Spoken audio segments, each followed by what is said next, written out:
Hey there, Christian rock community. Today we're going to talk about unofficial Stryper items, aka bootlegs.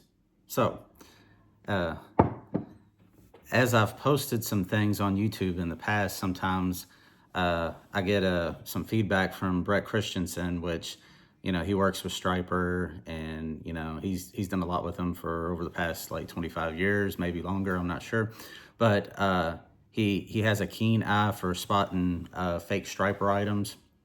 And some of these items that I have, going into them, I mean, I could tell that, hey, this isn't in store-bought packaging. But some of the items you would just think, hey, it has the right kind of packaging and I bought it on Amazon. It must be the real deal. But some of this stuff isn't. So we're going to go through a few things. Like, I don't have a ton of this stuff, I do try to support the band and buy things like from their website or things like that. But there are some things that pop up on eBay that are old unofficial items. But we're going to start off with one that just right out of the box, you can tell this is just like very homemade looking. This is called To Heaven with an Angel instead of To Hell with the Devil. And this is basically live in, I think it's live in somewhere in Japan on the To Hell with the Devil tour. And it's just on a blank silver CD. So, I mean, out of the gate, you can tell that this thing is just homemade. Another one is a cassette. Let's see if I can get in where you can maybe see that.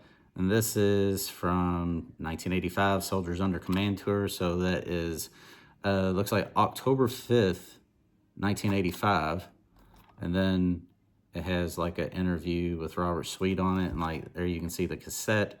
So you can see that this, even with the tape and everything, it looks like the right time frame for 1985 that somebody made this homemade recording at a show. The audio is not terrible considering it's an audience recording. It's cool to hear them, live in 1985, outside of the stuff that you normally hear, because this was in Costa Mesa, California. So like this isn't the live in Japan or, I think there was another show. I forget if it was like Philadelphia or something. I don't know, but there's not a lot of stuff out there that you get to hear Stryper from this era. So, this was pretty cool to have, but obviously it's, a bootleg. Another item is this live in Japan cassette tape. And as you can see, it has some artwork, but you can tell that like the back to see the songs, you can tell that it's basically a direct scan from the VHS. It has the barcode here. And then it's just on a blank tape. So then something that's kind of along the same line is it's the same show, but this was something more in more recent days. Probably a year or so ago, this popped up on Amazon, and it looks official. You have this nice looking artwork, and it's supposed to be made in Japan with this weird OBI thing that is like a whole page of stuff. Then you've got that, and then like the inside looks like this. So I mean, you would think, hey, the packaging looks right, hey, this must be official. But I guess Stryper doesn't make any money off of that.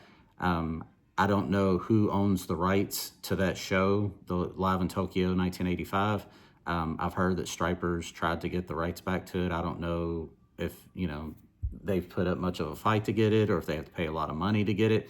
But it would be really cool to see Stryper get the rights to it and be able to package it the way they want and sell it from their website and, really make some money on it. I'd always wanted a good recording of that show. I mean, it seems like unless you have the laser disc, that's probably going to be the best audio that you're going to get. But I will say that the audio is not terrible on this. It's pretty clean. It definitely sounds better than that old cassette that I have. And then the last thing that I'm going to show on here, I've shown before in a short, is this In God We Trust cassette. And it's in this clamshell, and it has like these, shiny letters right here. And then whenever you look at the back here, when you get down to the bottom, it goes into the Yellow and Black Attack songs. So it's weird. I'm not even sure what country this is made in. I don't know if it's like Indonesia or something like that. It's got the clamshell case, and it's just on this very generic looking blank tape. And then for, I guess, more information, it has this paper fold out thing in here.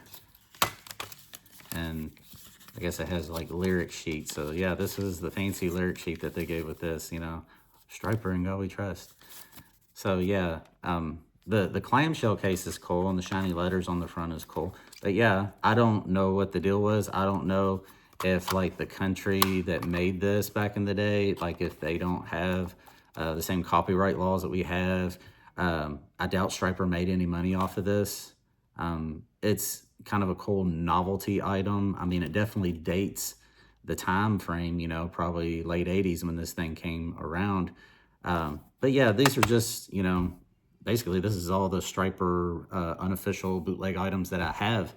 And usually when I put them up, somebody, you know, say, hey, you know, I see that that's not the real deal. Obviously the first two look very homemade, but yeah, if you have any of these like unofficial Stryper items or bootlegs, drop a comment down below. Tell me what you have. I'm just interested as to what all is out there, what all's floating around, and would really like to see Stryper be able to put out some of the stuff, even like the To Hell with the Devil with the angel cover.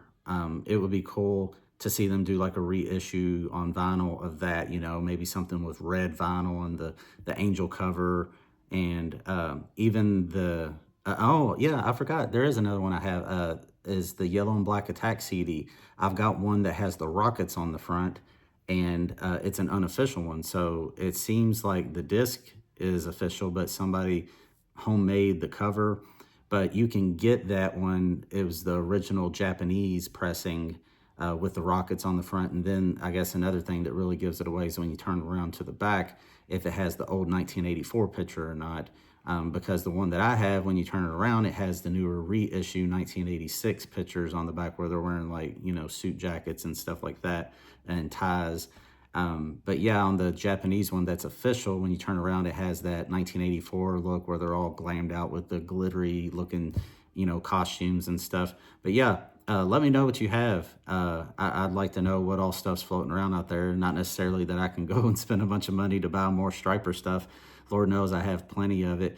But yeah, it's just a cool topic. And yeah, it's definitely controversial. And, you know, I'm not trying to ruffle any feathers or anything. But yeah, this is a cool topic. I always love discussing Stryper, you know, probably my favorite band out there. But yeah, that's all I got for today. Y'all have a good one. God bless.